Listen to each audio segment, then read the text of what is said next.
lagi dengan Madam. Semoga kalian sehat dan bahagia.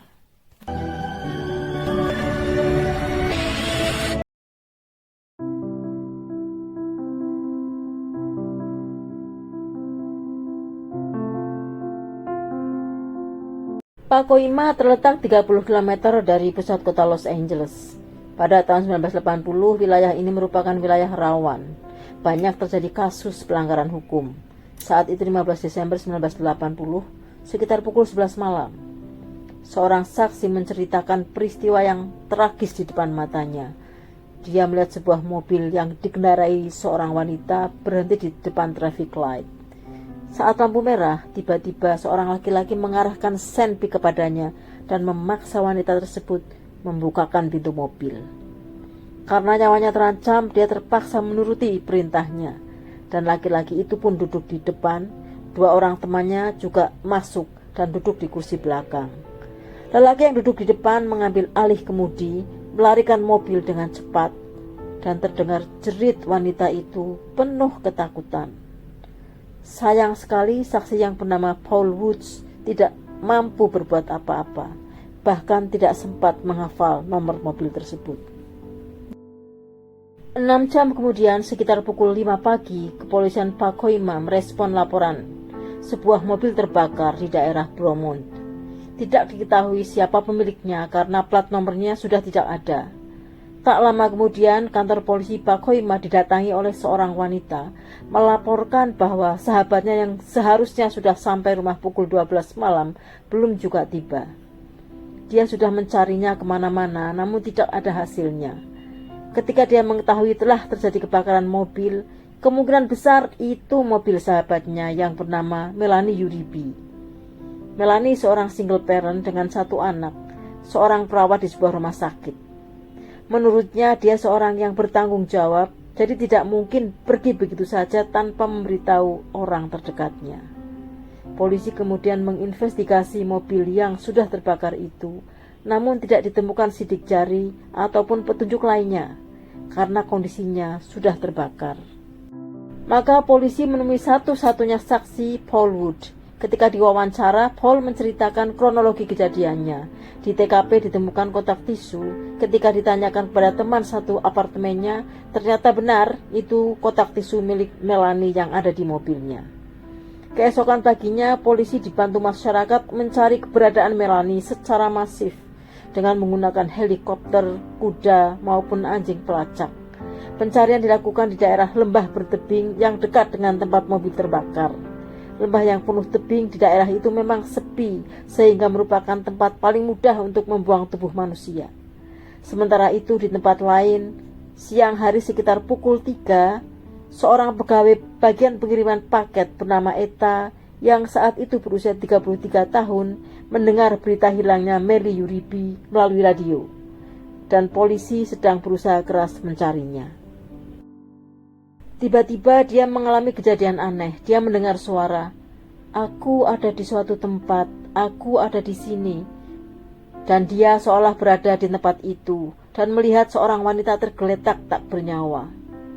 Eta bercerita, "Aku dituntun, awalnya berada di daerah tebing, kemudian aku berjalan di sepanjang tebing itu, setelah itu belok di jalan sepi.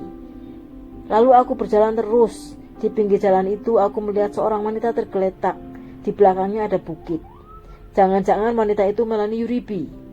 Eta sampai bingung karena tempat itu sangat jelas ditunjukkan dalam penglihatannya. Eta justru merasa galau dan sedih. Dia sebenarnya tidak suka ditampakkan hal seperti itu, meskipun dia pernah mengalaminya waktu kecil, yaitu melihat sesuatu yang akan terjadi dan ternyata terjadi betul. Waktu itu ibunya bilang, "Apapun yang terjadi padamu, jangan pernah bercerita kepada siapapun." Namun kali ini Eta yakin bahwa dia harus bercerita. Dia lalu datang ke kantor polisi. Sampai di depan kantor polisi, dia ragu-ragu, takut polisi tidak percaya dengan penglihatannya. Namun akhirnya dia memutuskan untuk bercerita. Lalu dia pun masuk dan menemui salah seorang anggota polisi yang bertugas dan menceritakan apa yang dilihatnya. Polisi itu minta Eta menunjukkan lokasi dengan peta, dan Eta pun memberikannya. Polisi itu berjanji akan menuju lokasi. dan Eta juga akan ke sana. Sampai di rumah, Eta bercerita kepada anaknya Andy yang saat itu berusia 9 tahun akan ke suatu tempat di wilayah bertebing. Kemudian Andy bilang mau ikut, begitu juga adiknya dan keponakannya yang saat itu bersama mereka. Berempat mereka berangkat, kebetulan sekolah libur.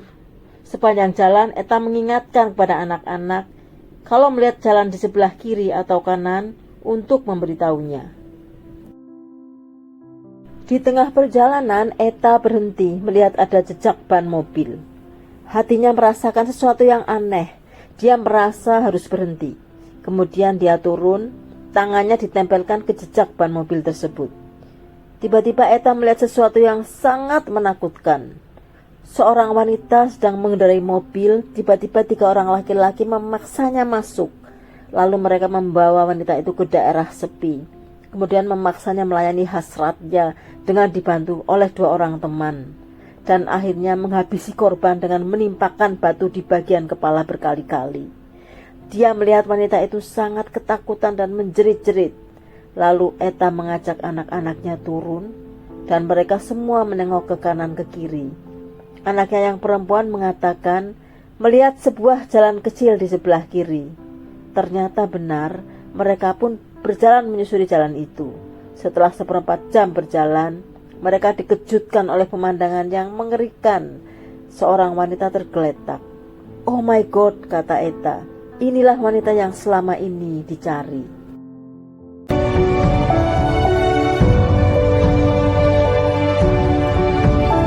Kaget dan syok melihat hal yang sangat mengerikan, mereka segera berlari menuju mobil untuk melaporkan penemuan itu kepada polisi. Ketika sampai jalan raya, kebetulan ada polisi yang sedang patroli. Eta pun menghentikannya dan memberitahu apa yang sudah ditemukannya. Polisi itu segera mencari bantuan. Tubuh wanita tersebut ternyata Melanie Uribe. Akhirnya misteri hilangnya Melanie Uribe pun terungkap. Polisi tahu bahwa kasusnya adalah penculikan dan menghilangkan nyawa. Detektif Patrick diminta memimpin investigasi kasus tersebut. Yang pertama diinterogasi tentu saja Eta Smith. Selama diinterogasi, Eta menceritakan kronologi bagaimana dia bisa menemukan tubuh Melanie. Namun polisi yang menginterogasi tidak percaya. Dia minta Eta menceritakannya secara jujur. Namun jawaban Eta tetap sama. Selama berjam-jam jawaban Eta tidak berubah. Polisi yang menginterogasi marah. Dia membanting kursinya di depan Eta, mengatakan kata-kata kotor yang tidak pantas dan mengintimidasinya. Polisi itu mengatakan penjelasan Eta tidak mungkin dan tidak masuk akal. Dia harus mengakui perbuatannya karena sebetulnya Eta lah pelakunya. Eta mengatakan tidak mungkin. Dia sudah kehilangan suami, kalau dia di penjara siapa yang akan mengurus anak-anaknya. Kemudian Eta diminta melakukan tes uji kebohongan dan ternyata menurut polisi hasilnya gagal. Maka anaknya Andy dipanggil untuk diinterogasi. Andy bercerita, pertama menginterogasi polisi itu baik dan memberinya permen lollipop. Andy yang saat itu berusia 9 tahun diminta menceritakan bagaimana dia dan ibunya menemukan tubuh Melanie Uribe. Andy pun bercerita sama dengan yang diceritakan Eta. Tiba-tiba polisi itu jadi berubah. Dia marah-marah, bahkan mengancam akan menghabisinya. Seketika Andy dengan ketakutan berkata tidak mau diinterogasi lagi. Sedangkan Eta ditangkap, dijebloskan ke penjara dengan dakwaan menghilangkan nyawa Melanie Uribe. Detektif Patrick terkejut mendengar Eta ditahan dan dijadikan tersangka. Dia tidak percaya. Untuk bisa membebaskan Eta, dia harus memberikan bukti bahwa Eta bukan pelakunya. Sayangnya dia hanya punya bukti kotak tisu saja. Untunglah tanggal 18 Desember 5 hari setelah kejadian itu, Detektif Patrick mendapat petunjuk sangat penting. Seorang wanita menelpon dan mengatakan bahwa dia tahu siapa pelaku yang menghabisi Melanie. Juga alat yang digunakan untuk menghabisinya. Detektif mengetes dengan bertanya alat apa yang dipakai. Wanita itu mengatakan batu karang besar. Dan ini tampaknya benar sesuai luka-luka Melanie. Tanggal 20 Desember ada petunjuk penting lagi. Seorang informan menelpon Detektif Patrick bahwa dia tahu siapa yang terlibat dalam kasus Melanie. dia minta bertemu secara rahasia di tempat parkir. Informan itu menyebutkan bahwa salah satu pelakunya adalah Norman Willis. Dia dengan sombongnya bercerita kepada para tetangganya bahwa dia dan teman-temannya telah menghabisi korban. Norman Willis pun ditangkap di rumahnya. Ketika ditanya dengan siapa dia melakukannya, Norman bungkam. Detektif mengundang Ibu Norman. Ibu Norman Willis mengatakan bahwa teman dekatnya adalah Louis Morgan. Maka Louis Morgan pun diinterogasi. Setelah didesak, akhirnya dia mengakui perbuatannya. Louis bercerita malam itu dia dengan Norman Willis dan Nelson Spencer hangout bareng. Mereka tidak punya uang, karena itu mereka akan merampas harta siapa saja yang mereka temui. Kebetulan saat itu Melanie sedang berhenti di lampu merah, maka dia menjadi sasaran. Mereka bertiga memaksa menumpang mobil korban dan membawanya ke Lopez Canyon. Nelson kemudian memaksa korban melayani hasratnya. Setelah puas, mengambil dompet dan barang-barang berharga korban yang ada di mobil. Nelson kemudian menghabisinya, meskipun Morgan sebetulnya tidak setuju. Namun tindakan Nelson sangat cepat. Tiba-tiba dia melihat Melanie sudah menjerit-jerit sambil menghibah minta diberi kesempatan hidup. Sementara Nelson terus menimpakan batu karang besar di kepalanya, sampai korban berhenti bernafas. Morgan tidak sempat mencegahnya. Setelah itu mereka membakar mobil korban untuk menghilangkan jejak. Nelson berhasil ditangkap. Dia baru keluar dari penjara karena melakukan pelecehan kepada seorang wanita. Beruntung wanita itu selamat. Polisi sudah menangkap ketiga tersangka, tapi belum menemukan alat yang dipakai untuk menghabisi korban. Detektif Patrick ingat seorang perempuan yang menelponnya beberapa hari sebelumnya. Dia menduga itu pacar Morgan. Setelah didatangi rumahnya, benar dia pacar Morgan. Ketika detektif bertanya apa dia menyimpan alat yang dipakai untuk menghabisi korban, wanita itu mengiyakan dan menyimpannya karena disuruh Morgan. Kemudian dia memberikan batu tersebut. Ketiga tersangka sudah dijebloskan ke penjara atas perbuatannya yang sangat keji. Ketiganya dihukum seumur hidup. Bagaimana dengan Etta Smith? Pada tanggal 21 Desember setelah pelaku ditangkap, pukul 2 pagi, seorang sipir datang memberitahu bahwa Etta dibebaskan.